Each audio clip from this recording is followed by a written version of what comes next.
మాజీ ముఖ్యమంత్రి కొణిజేటి రోషయ్య వర్ధంతి సందర్భంగా ప్రముఖ కమెడియన్ మనతో పాటు ఉన్నారు.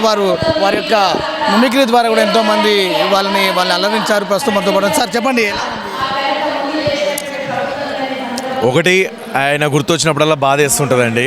ఎందుకంటే అయ్యో లేరు అలాంటి ఒక గొప్ప వ్యక్తి, ఆజానుభావుడు, ఒక పెద్ద కటౌట్, ఒక మంచితనానికి, మానవత్వానికి, క్రమశిక్షణకి ముఖ్యంగా నిలువెత్తు కొండ రోషయ్య గారు. సో ఆయన 3వ వర్ధంతి సందర్భంగా ఇక్కడ ఇంత ఘనంగా ఈ కార్యక్రమం ఏర్పాటు చేయడం అనేది చాలా ఆనందదాయక విషయం. ఎందుకంటే ఆయన మన మధ్య లేకున్నా కూడా మా గుండెల్లో ఉన్నారు అన్నట్టుగా కొట్టొచ్చినట్టుగా కనబడతా ఉంది ఈ జనసందోహం చూస్తూ ఉంటే, ఈ జన ప్రపంచం చూస్తూ ఉంటే.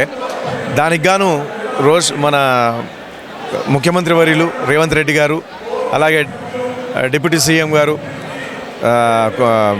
బట్టి విక్రమార్క గారు, అలాగే కోమటిరెడ్డి వెంకటరెడ్డి గారు అందరూ వచ్చేసి ఈ కార్యక్రమాన్ని చాలా విజయవంతం చేశారు.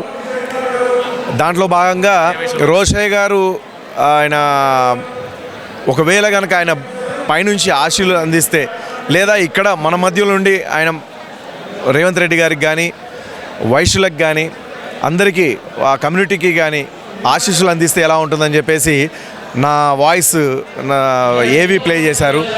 దానికి చాలా బాగా అప్లాజ్ వచ్చింది. రోషయ్య గారే మాట్లాడుతున్నారన్నంత రేవంత్ రెడ్డి గారు కూడా ఏవి చూస్తూ చాలా నవ్వుకున్నారు. ఆయన మాట్లాడినట్టుగా ఉంది అన్నట్టుగా. సో మళ్ళీ వెళ్ళేటప్పుడు కూడా చాలా బాగా మాట్లాడామని రేవంత్ రెడ్డి గారు నాకు చెప్పడం చాలా హ్యాపీ అనిపించింది.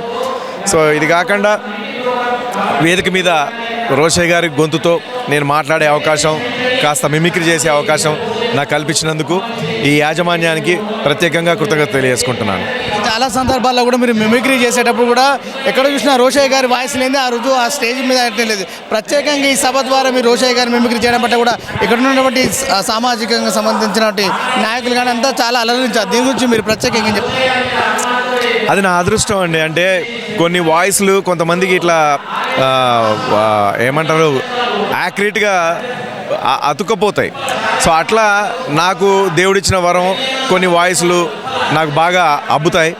దాంట్లో రోషయ్య గారి వాయిస్, ఆయన బాడీ లాంగ్వేజ్, ఆయన మైక్ పట్టుకునే విధానం కూడా ఈ చిటికనీళ్ళు ఇలా లేస్తుంటుందండి.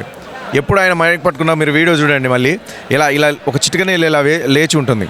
ఏమంటే ఈరోజు V3 న్యూస్ ఛానల్ వారు చక్కగా ఈరోజు ఇంత చక్కటి ఇంటర్వ్యూని విజయవంతం చేసి నా కార్యక్రమాన్ని కూడా విజయవంతం చేస్తూ మీరు చూపిస్తున్నటువంటి మరి ఆ విజువల్స్ అన్నీ కూడా చాలా ఆనందదాయకమైన విషయం. మీ ఛానల్ ఇంకా గొప్ప స్థాయికి రావాలని మనస్ఫూర్తిగా కోరుకుంటూ నా వంతు సహాయ సహకారాలు ఎప్పుడు కావాలన్నా కూడా ఇస్తానని చెప్పారు. ఉండవా, మాట్లాడుతున్నానుగా మధ్యలో మాట్లాడతావా? ఈ విధంగా ఇది ప్రధానంగా అయితే ఆ రోషయ్య గారి వర్ధంతి సభలు అయితే శివారెడ్డి గారు అయితే ముఖ్యంగా రోషయ్య గారి మిమిక్రీ చేయడం పట్ల కూడా ఇక్కడ ఉన్నటువంటి అందరూ కూడా హాల్లో ఉన్న అందరూ కూడా వాళ్ళు హర్షధ్వానాలు అయితే వ్యక్తం చేస్తారు. ఏకంగా ఏవి ద్వారా కూడా వారి చిత్రపటం ద్వారా అందించినటువంటి బ్యాక్గ్రౌండ్ వాయిస్ కూడా సేమ్ ఆ రోషయ్య గారు వచ్చి మాట్లాడినట్టే విధంగా కూడా మాకు కనిపిస్తున్నట్టు ఇక్కడ ఉన్నటువంటి అభిమానులు కానీ, నాయకులు కానీ, ఆర్యవైశ్య సంఘ ప్రముఖులు కూడా వారిని కూడా శివారెడ్డికి ప్రత్యేకంగా అభినందించారు. కెమెరామ్యాన్ అఖిల్తో మహేష్, హైదరాబాద్.